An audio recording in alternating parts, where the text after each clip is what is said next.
So is there another book?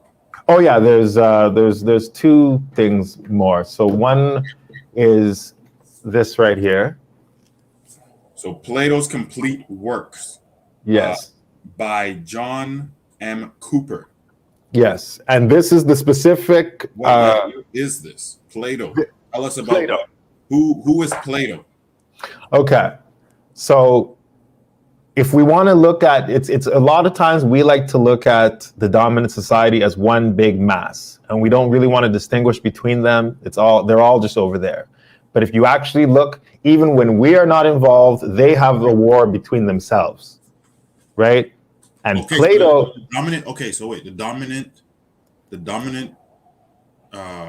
people were separate at one time. Yeah, they even to this day, to be honest, even to this day, the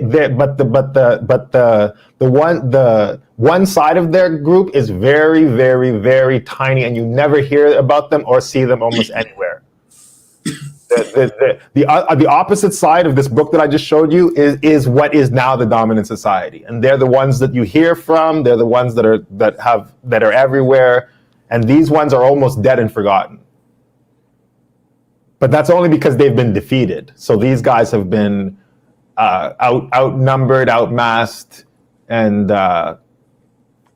Actually, have they been assassinated? They've been assassinated. Like, for example, the main protagonist in Plato's dialogues is Socrates. Okay. Tell me a bit about Socrates. Who is Socrates? When was he born? Tell us. So Socrates is like basically, without blaspheming, Socrates is like Jesus 400 years before Jesus, and he's a real guy that we know for a fact lived. Okay, and so factually he existed. There's documents that he existed. Oh yeah, he fought in the Peloponnesian War. He 400 years before Jesus Christ. Oh yeah. Died 400 years before Jesus Christ.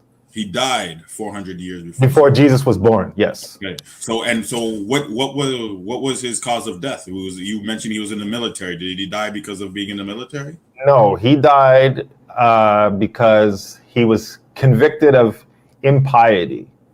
So he was living in a time where, like, the Greeks, they had a system of gods that were these very irrational gods, and the rulers had ruled by what we call arbitrary law. They were not using universal law or justice or anything like that. It was like the king says so, and the king has the power of the gods, so it's the right thing. So whatever the king said was the truth. And Socrates was this person who was convicted of not only impiety, but the main thing that they say is that he was bringing new gods. He was introducing new gods. And the new god that he was talking about was this oracle that he has within himself, which is his own consciousness. So they killed him because he was dealing with his own consciousness. So that's dangerous, because at a time where you have a group of gods that you want your people to believe in and follow, here comes a guy, Socrates, who's saying, "Oh no! The God, there's a God within you and in all of us. Mm-hmm. So follow that voice, follow that conscience, follow your conscience, follow your God that's inside of you." Mm-hmm. And that's why he had to die. Oh, absolutely, because he basically, the story of Socrates is that he went around and some oracle, like the Temple of Apollo type oracle. Right. One of them was basically saying that some prophecy about him being like the smartest guy or something like that, and he didn't believe that. So he went around the world, ran around Athens, trying to prove that he was not the smartest person. So he was going to test all the professionals and all the different things, and he found out that everybody that said that they knew something didn't. So then he ended up proving all these people wrong and making a lot of enemies while he was doing it. So in the end, they all wanted him out of here because they couldn't just do their normal thing, because there's this guy that's kind of undermining everything they do. So then they all brought charges against him. And then he basically, he voluntarily went to his death because he didn't want to have to be corrupt. So he could have lied. He could have went along to go along. He could have changed his stance and survived. He could have begged. He could have flattered them in order for them to spare him, and he refused.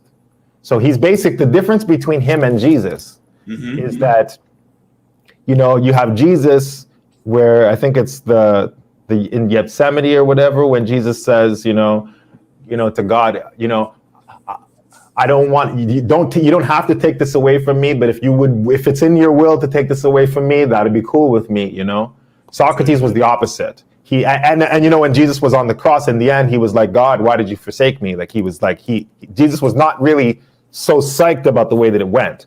Whereas Socrates was very, very, very different. Everybody that knew Socrates was begging this guy to just Socrates, just change what you're saying. Just appease them. Just bend a little bit. And he's like, no. They came to try to sneak him out. I put all the links to all these different dialogues that describe this part that I'm talking about. They're called the Apology, Crition. There's all these different ones that describe how, like, his being arrested, and then how he dealt with in jail and the trial and all that stuff. And he refused. No matter what, they were just like, Socrates, you're too important to us. Please just live another day. You can go somewhere else and blah, blah, blah. And he was like, no, man. He's like, where else am I going to go? You think that I can go? I'm here in my own country, and the people want to put me to death. You think I could go somewhere else and they would love me? So he was just like, no, he refused absolutely to do it. And he was willing to die, and he did die. He drank poison, right? I've been down this road before, but now I got my shit together.